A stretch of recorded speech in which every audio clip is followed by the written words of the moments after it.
habeen wanaagsan daawadayaal ku soo dhawaada barnaamijka caawiya caalamka waa Cusmaan Cabdi Xasan qodobada caawa wararkeena ugu waaweyn waxay kala yihiin Muqdisho waxa ka da'ay roob daad wata oo dhimasho iyo khasaare kalaba dhaliyay badana meeshii ku laaday waa lagu dhintay nadartu waxaan saaray 7 meed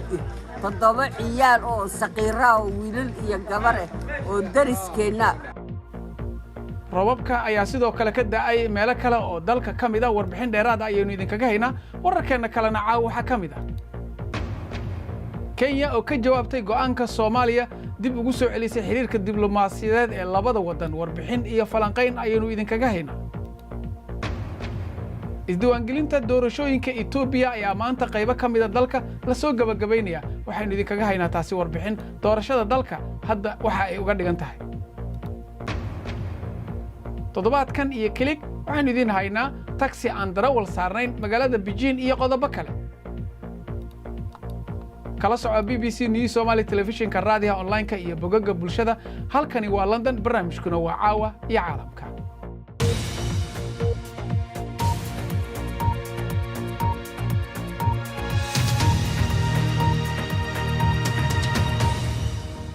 toddoba carruur ah ayaa ku dhintay inta la xaqiijiyay daadka roob xooggan oo Muqdisho ka da'ay sidoo kale Muqdisho waxa ku burburay dhismooyin meelo kale oo dalka ka mid ah roobabku waxay saameeyeen waxaana ka mid ah magaalooyinka Boosaaso Garowe iyo sidoo kale magaalada Jowhar halkaasi oo webiga sidoo kale magaalada Jowhar halkaasi oo webiga Shabeelle qaybo ka mid ah uu fatahay wariyaheena magaalada Muqdisho Beela Sheego ayaa hadda qadka toos ugu jirta Beela bal waxa nooga warantaa khasaaraha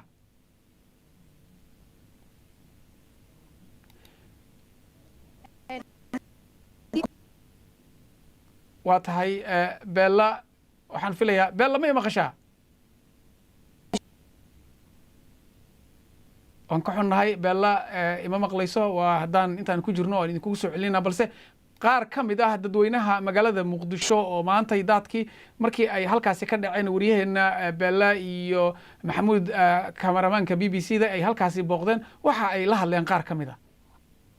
gurmadkeena wuxuu ahaa waxaan maqlay oo kaliya biyaha soo galay warka ka biyaha soo galay wax inta noo xigtana waxa ay hooyooyin iyo dhahayo caruur baa halkaan igaga jirto kaalay caruurta iga soo saar markii biyahana biyo istaagayeen ma aha wada aragtay marka ilaa iyo gurmadka hoosboostiga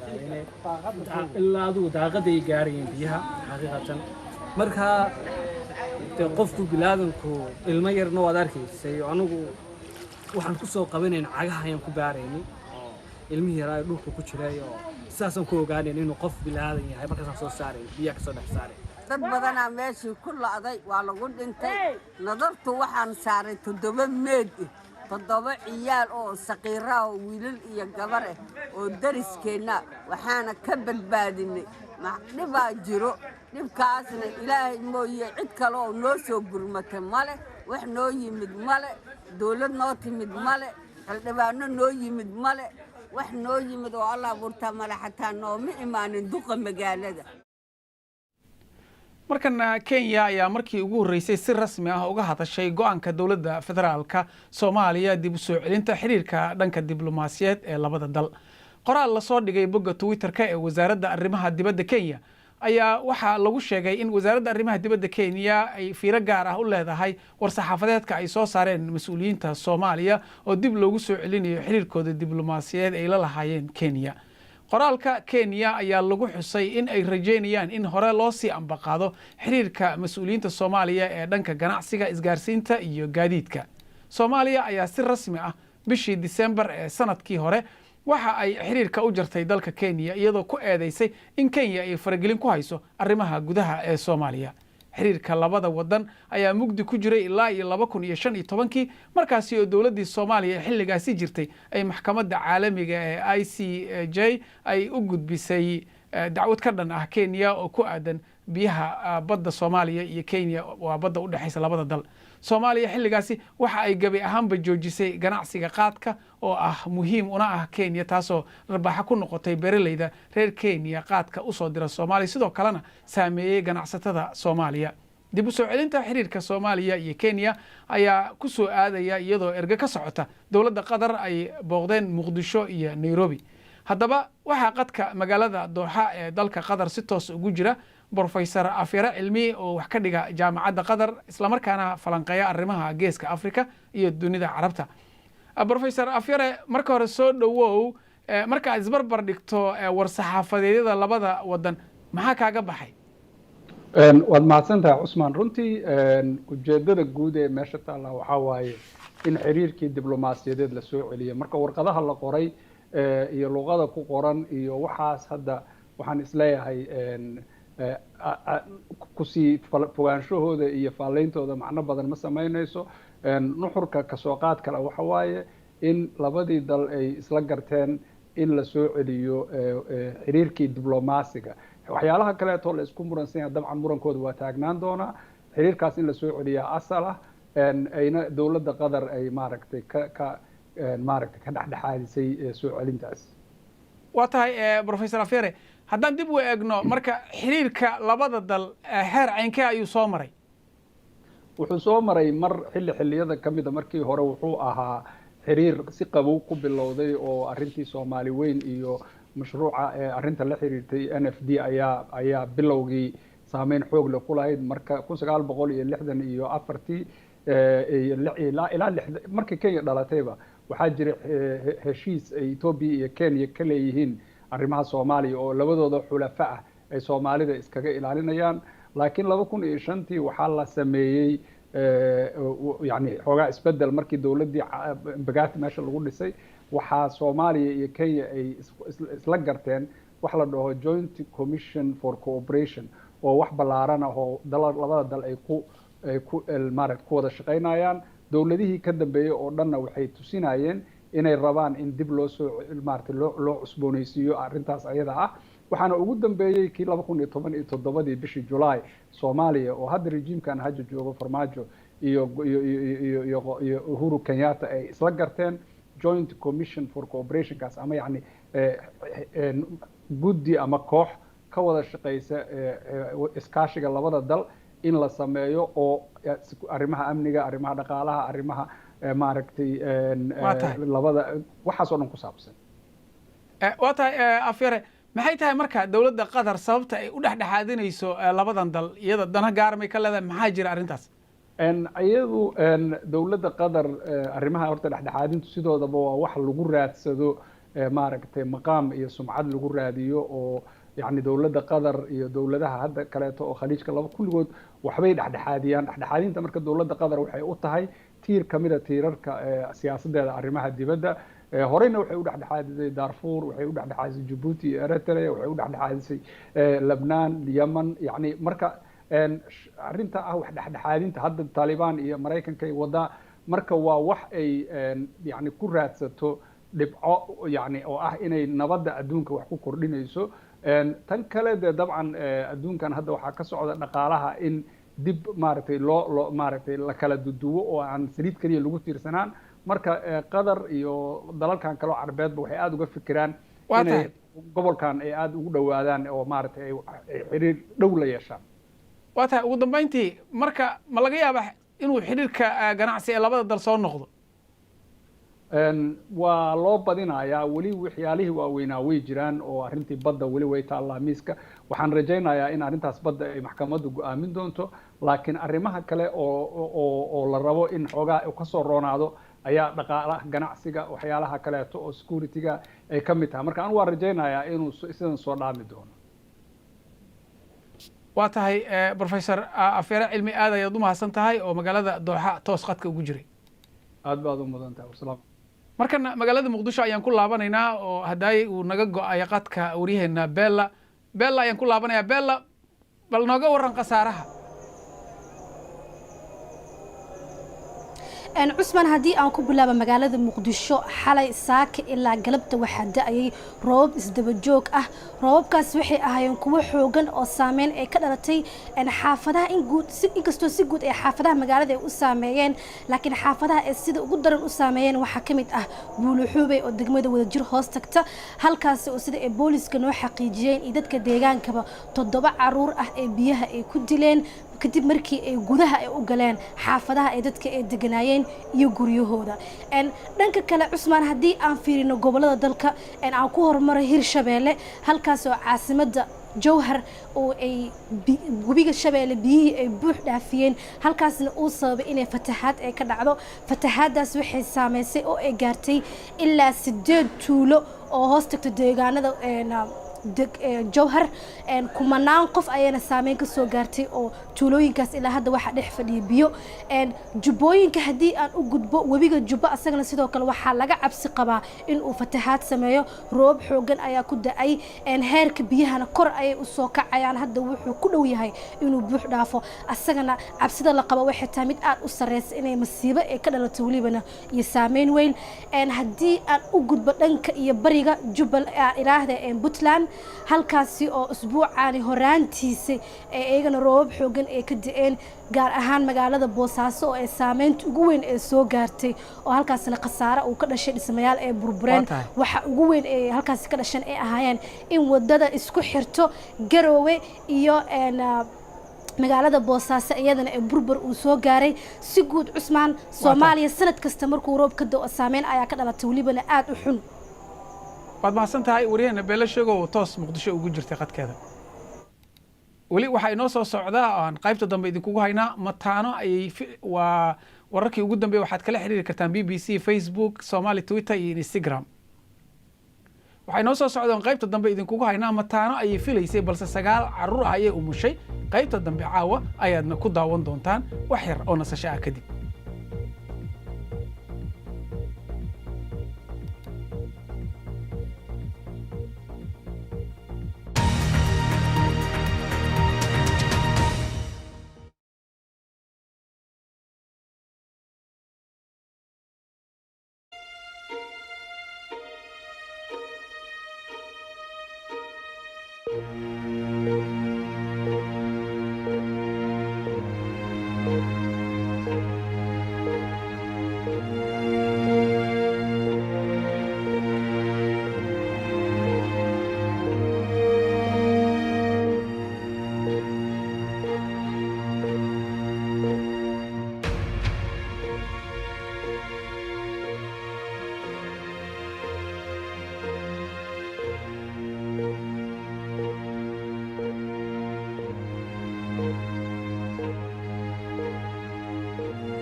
weli waxaad daawanaysaan caawiya caalamka aan idin xusuusiyo qodobka warkeenna ugu weyn.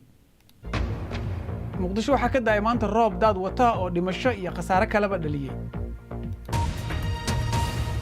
maanta waxaa la soo gabagabeeyey diiwaangelinta codbixiyaasha ee qaybo ka tirsan dalka Itoobiya. tani ayaa imaanaysa iyadoo qas iyo colaadba ay ka jirto qaybo badan oo ka mid ah dalka, gaar ahaan gobolka Tigray. 10 milyan ayaa la filayaa in ay codeeyaan tan iyo markii ay Abiy Ahmed uu xilka qabtay. Cabdiraxmaan Bidhaan ayaana ka waramaya.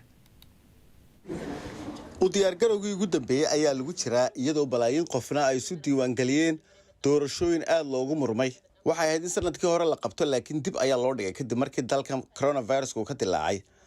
dib u dhigistaas ayaa waxay keentay in dowladda federaalka Itoobiya iyo gobolka Tigray ay isku dhacaan, taasi oo keentay inay dhacdo colaadda imka 6 bilood socotay ee lagu hoobtay. 1.7 milyan oo qof oo gobolkaasi deganaa iyo kumayaal carruura ayaa qaxay oo imika aan xitaa qoysaskoodu la joogin, iyada oo hoggaanka Tigraygu ay markaasi ku eedeeyeen ra'iisul wasaaruhu inuu rabo in xukunka sii joogo si bilaa sharci ah. laakiinse waxay qabsadeen doorasho iyagu abaabuleen. dowladda Addis Ababa ayaa taasi ku tilmaantay mid sharci darro ah.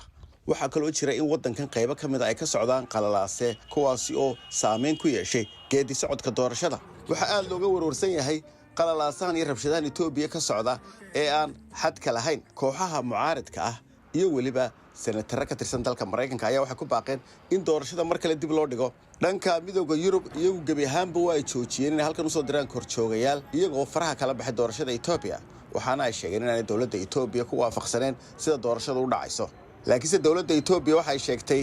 in ay rabto inay doorashada qabato si loogu gudbo nidaamka dimuqraadiyadda. yaa damafasas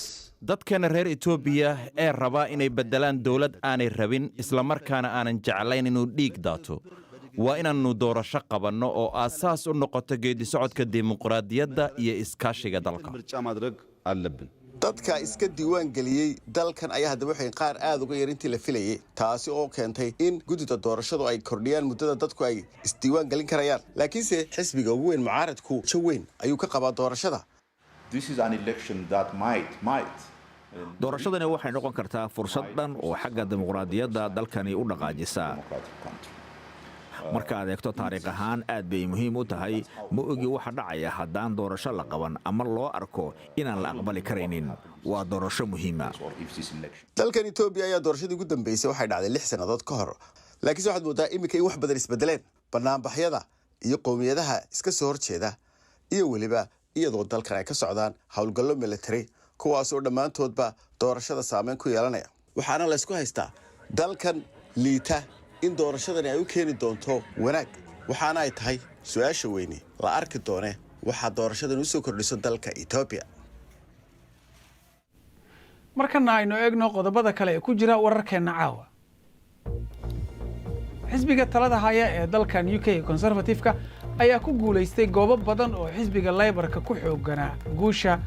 Hartlepool ee waqooyi bari England ayaa ah tijaabadii ugu horeysay doorasho ee dowladda Boris Johnson ilaa iyo ka bixistii midowga Yurub iyo bilowga aafada fayraska corona. waxaa jiray sidoo kale doorashooyin ay awood badan ku helayaan baarlamaanka Welshka iyo Scotland, iyadoo xisbiga SNP ee Scotland ay doonayaan afti kale oo madax bannaani ah waa haddii iyaga la doorto ay ku guuleystaan doorashada. maxkamadda sare ee India ayaa dowladda dhexe ku amartay in ay keento Delhi maalin kasta 700 oo mitrig tan oo oksijiinka isbitaalada ah si wax looga qabto caabuqyada corona ee kordhaya. garsoorayaasha ayaa ugu hanjabay tallaabo ka dhan ah dowladda haddii ay ku guuldaraysato inay u hoggaansanaato. waxay sidoo kale taageertay xukunka maxkamadda sare ee gobolka Karnataka ee ah in sahayda joogtada ah la kordhiyo ee halkaasi. nidaamka caafimaadka ee waddanka India ayaa waxaa buux dhaafiyay caabuqyada dhaafay 21 milyan dalka oo dhan. burburka gantaal dayax gacmeedka xambaare ee Shiinuhu ay leeyihiin ayaa la filayaa in uu toddobaadkan dhulka ku soo dhaco iyadoo aan cidi hagayn. qaybta weyn ee la yiraahdo Long March 5B ayaa loo adeegsaday in hawada loogu diro noocii ugu horeeyay dayax gacmeedka cusub ee Shiinaha bishii hore. Shiinuhu waxay sheegeen in qatartu ay aad u yar tahay oo inta badan uu hawada ku soo gubtay inta uusan soo gelin. kenya waxa ay tirakoobaysaa markii ugu horreysay duurjoogta dalka oo dhan iyadoo samaynaysa taas oo qaybo ballaaran oo dalkana ku samaynaysa iyadoo sidoo kalena seereyn loo samaynayo hay-adda duurjoogta kenya ayaa sheegtay in helicopter la adeegsan doono iyo sidoo kale in la xisaabinayo sidoo kalena waxaa la samaynayaa qariidad si loo ogaado duurjoogta kuwa dhulka badda iyo balliyada waa dhalmo adduunka naadir ku ah waxaana suuragal ah in rikoor cusub ay dhigi doonto haweeney ka soo jeeda dalka maali ayaa hal mar dhashay 9 carruur ah 2 ilmood wax ka badan waa ay filaysay carruurtan ayaa ku dhashay dhicisnimo miisaankooduna waxa uu ka yar yahay 1 kilogram midkiiba Junayd Farax ayaa warbixintan ka waramaya waa 5 gabdhood iyo 4 wiil shaybaarka uurka waxa uu muujiyay inay dhali doonto 7 carruura ha yeeshee Xaliima Siisa waxay u mushay 9 inkastoo ay dhicisnimo ku dhasheen haddana waa ay bad qabaan culayskoodu waxa uu u dhaxeeyaa nus kiilo ilaa iyo 1 kilogram midkiiba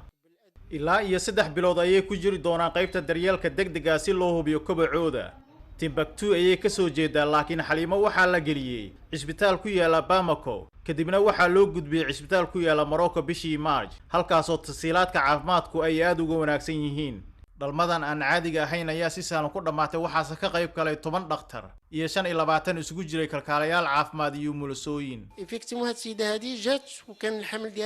waxay lahayd uur 5 bilood marka waxaynu isku daynay in aynu u dheerayno uurkeeda ilaa 7 bilood laga gaaro ugu dambeyntiina way dhashay iyada oo ilmaha lagu soo qalay laakiin waxaanu la yaabnay in 9 cunug ay siday aabbaha ay carruurta u dhalatay oo dalka Maali aanan ka tagin ayaa aad ugu farxay akhbaarta waxa uuna sugi laayahay marka uu xaaskiisa iyo carruurtiisa arki doono mucjiso weyn uguma noqon maadaama aan ahaynin ilaahay aaminsan laakiin si weyn ayaan ugu farxay ilaahay ayaa mahadle mar haddii xaaskayga iyo carruurtayduba ay bad qabaan si toos ah ayaan ula xiriiraa maqal iyo muuqaal mar kasta waan wacaa dadka oo dhan ayaa isoo wacaya xitaa madaxweynaha ayaa isoo wacay wasiirka caafimaadka Maali Fanta Sibi ayaa bogaadisay shaqaalaha caafimaadka Maali iyo Morocco kuwaas oo xirfad iyo xilkasnimo ku wajahay qaliinkan inkastoo ay horay u jireen 2 kiis oo kuwan la mid ah mid ka dhacay Australia 1971 iyo mid ka dhacay Malaysia 1999 balse nasiib darro midkoodna ma gaarin in ka badan dhowr maalmood Naadiya Suleymaan oo ka soo jeeda Mareykanka ayaa indhaha caalamka soo jiidatay kadib markii ay dhashay 8 carruur ah sanadkii 2009 markana wararka ciyaaraha ee caawa horyaalka Ingiriiska Leicester City waxay la ciyaaraysaa Newcastle Sabtiga iyo haddana waxa jira dhowr ciyaarood Manchester City oo halka sare liiska kaga jirta horyaalka waxay is arkayaan Chelsea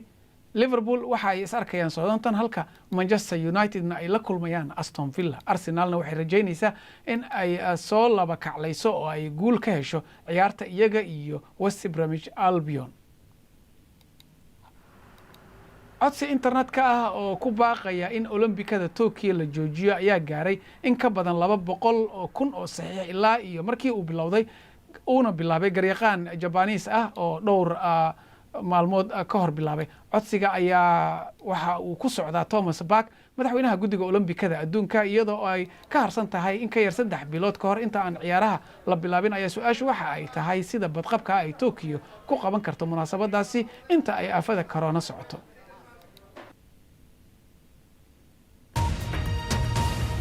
bal ka waran haddii uu jiro qof ama qalab tinta ku shalaynaya subaxii soo waqti kuma beeqaamin lahayn qodobkaasi iyo kuwa kale ayaan klik idinkugu haynaa waa kan Farxaan Maxamed Jimcaale shirkadda Twitter ayaa hadda kadib waxa ay soo saari doontaa batoon cusub oo dadka Twitterka isticmaala ay ku jawaab celin karaan oo ay dib ugu eegi karaan isla markaana ay wax kaga bedeli karaan marka loo soo qoro fariimo aflagaada leh shirkaddan baraha bulshada ku jirta ee caanka ah ayaa inta badan waxa lagu eedeyn jiray in xadgudubyo dadka loogu geysto Twitterka waxay tijaabiyeen barnaamijkan cusub sanadkii hore waxaana ay ku ogaadeen in uu yareeyay jawaabaha aflagaadada wata ee dadka lala beegsado lamaana Dutch ah ayaa noqonaya kuwii ugu horeeyay ee qaaradda Yurub ee ku nool guri gabi ahaanba laga sameeyay aaladda la yiraahdo 3D lamaanahan ku nool waddanka Netherlands ayaa loo sameeyey guriga oo dhagaxa kaasi oo qayb ahaan la isdul saarayo waxaana uu ka kooban yahay guriga 2 qol oo jiif ah iyo qol fadhi ah waana naqshad cusub oo yaraynaysa baalida qashinka iyo waxyaabaha kale ee la midka ah Shiinaha ayaa bilaabay adeegii ugu horeeyay oo ah taxi isaga iswadayo macaamiisha isticmaalaya taxigan cusub ayaa waxay soo degsanayaan app ay ku dalbanayaan taxiga inkastoo la sheegayo inuu ku safri karo kaliya gudaha xaafadda la yiraahdo Shugan oo ah qaybta tiknoolajiyadda ee magaalada Beijing shirkadda Baidu ayaa adeegani waxa ay sheegtay inay gaarsiin doonto 30 magaalo oo kale oo ku yaala waddanka Shiinaha marka la gaaro sanadka 2023 ugu dambayntiina haddii aadan doonayn in aad timahaaga adigu samaysato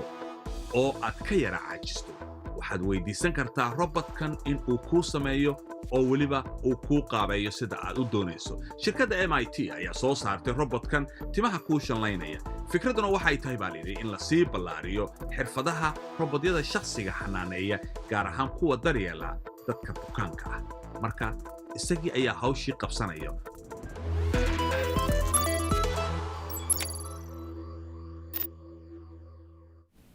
xusuusna wararkii ugu dambeeyay BBC Soomaali waxaad ka heli kartaan bbc.com/somali sidoo kale barnaamijka caawiya caalamkana toos waxaad ugu daawanaysaan baraha bulshada Facebooka iyo YouTube-ka waa jimcihii ugu dambeeyay bisha Ramadaan intaas ayaan ku soo gabagabaynaynaa caawiya caalamka waadna ku mahadsantihiin daawashadiina inta aan kulmi doono toddobaadka dambe oo ciidda filanayno nabad gelyo